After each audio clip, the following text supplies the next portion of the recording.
Pemirsa, Anda masih bersama ICS Dilon on Q. Sekali ini membicarakan petani, miskin, dan pertanian. Tadi itu soal sedikit sekali tamatan perguruan tinggi pertanian yang mau bekerja sebagai petani.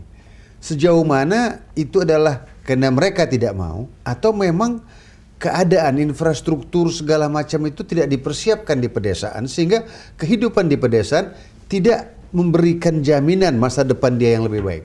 Ya, memang namanya lulusan ini kan sangat rasional. Dilihat kondisi di pedesaan itu memang infrastruktur kurang. Kemudian alternatif aktivitas ekonomi juga kurang, begitu ya. Sehingga memang mereka akhirnya tidak berani untuk terjun ke sana. Jadi yang harus dilakukan betul tadi itu memang harus kita perbaiki infrastrukturnya. Atau istilah Pak SBY terakhir ini adalah connectivity itu harus dilakukan gitu. Jadi katakanlah usaha primer menghasilkan segala macam pertanian itu disambung dia dengan olahan, disambung dia ke pasar gitu. Nah, satu infrastruktur, yang kedua harus dilatih juga keberanian kepada anak-anak muda ini, gitu. Karena memang entrepreneur itu bukan semata-mata bakat. Entrepreneur itu juga bisa diajarkan, gitu.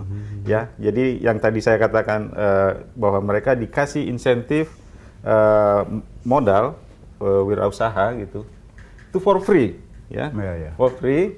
Tapi didampingi betul sehingga begitu dia selesai, ini nanti dilanjutkan dengan katakanlah dari Kementerian Usaha Kecil UKMK gitu ya, dan koperasi gitu ya. Dengan demikian dia udah coba sejak dia mahasiswa, knowledge dia ada secara teoritikal dan empiris. Kemudian disambungkan dengan kementerian tadi, dapat lagi bantuan modal yang relatif murah dibandingkan dengan di bank. Harus dia ke desa. Sebetulnya kan yang saya dengar, saya belum lagi pergi ke sana, tapi saya dengar alumni IPB sudah ada yang berhasil sekarang, misalnya soal buah naga dan lain sebagainya. Betul. Dari Fateta itu. Ya, buah naga. Kemudian juga mokaf, modified cassava flour itu. Selama ini kita berpikir cassava itu kan ya singkong kan, murah gitu kan. Tetapi setelah dia diolah, ya kan, dia menjadi satu tepung yang bisa dicampur secara langsung dengan gandum maupun dengan dengan beras. Harganya bagus gitu. Tidak hanya itu, kalau dia bisa disubstitusi sampai 50% bang ke terigu, punya potensi mengurangi devisa kita dari impor terigu 50%. Bisa. Mestinya IPB ini mengerjakan atau mencontoh apa yang dikerjakan di ITB ya. Di ITB itu alumni minimal beberapa yang saya kenal sama saya di MUIA ITB itu malah memberi startup funds dari dana mereka sendiri. Kepada junior-juniornya, alumni, untuk menggerakkan mereka dan ikut membantu mereka. Ini dua-duanya alumni, nanti kita tunggu lah tiga-tiganya. Enggak, ini mesti kita cari alumni yang pengusaha.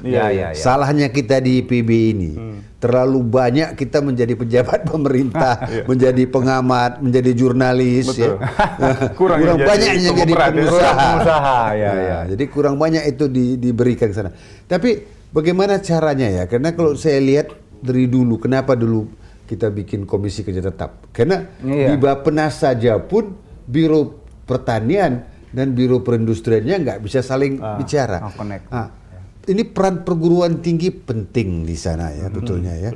Gimana strategi ke depan perguruan tinggi bisa memberikan kontribusi supaya kita bisa ada konsep-konsep seperti dikatakan Presiden juga yang lebih utuh dalam pelaksanaannya. Gimana nih cara kerjanya? Connectivity tadi memang betul. Perguruan tinggi itu dia akan memerankan atau berfungsi sebagai hub itu, sebagai hub. Karena memang terus terang, apalagi seperti IPB kan dari segi anggaran kan sangat terbatas gitu kan. Alumni seperti kata Bang tadi kan sangat juga terbatas kemampuannya lah katakan gitu. Jadi kita bisa menjadi suatu hub di mana hasil-hasil temuan-temuan dari para peneliti kita, para peneliti di Kementerian Pertanian itu bisa disambungkan dengan kebutuhan industri. Dan di industri ini memang mereka bukannya nggak mau, saya rasa juga sebagian tidak tahu bahwa potensi itu, prospek itu demikian tinggi begitu. Jadi mereka juga kita undang gitu kan, dibuat satu forum tertentu secara reguler, inilah potensinya.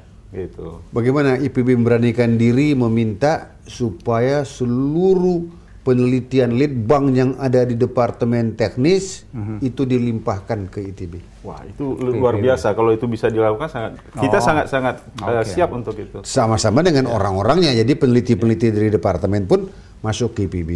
Karena menurut saya perguruan tinggi itulah menjadi pusat kebudayaan. Pusat kebudayaan itu. Dia yang memberikan nilai-nilai ya. Sekarang bagaimanapun kita membutuhkan terobosan.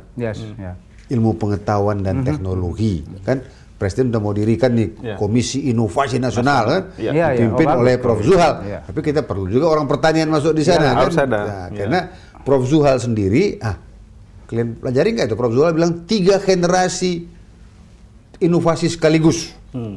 Kalian nggak baca itu?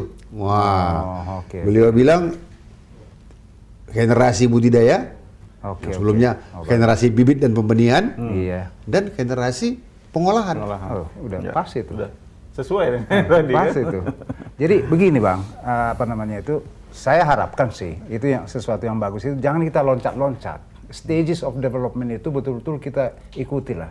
Jangan. Jadi maksud saya kita tangkap dulu nilai tambah tetapi itu di pedesaan supaya permasalahan tadi yang headlines itu bisa terobati dalam 5 tahun ini. Dalam target kita kan Millennium Development Goals kan mengkat 50% tingkat kemiskinan dari base year tahun 90-92. Coba kita selidiki tahun 90-92 di mana productivity agriculture itu demikian bagus, kemiskinan kita 15%, 15,1%. Jadi nanti di ujung 2015 harus 7,5% kan? Jadi itu kalau nggak ada path yang bagus, kalau kita neglect lagi rural, nggak akan lulus kita nanti ujian 2015.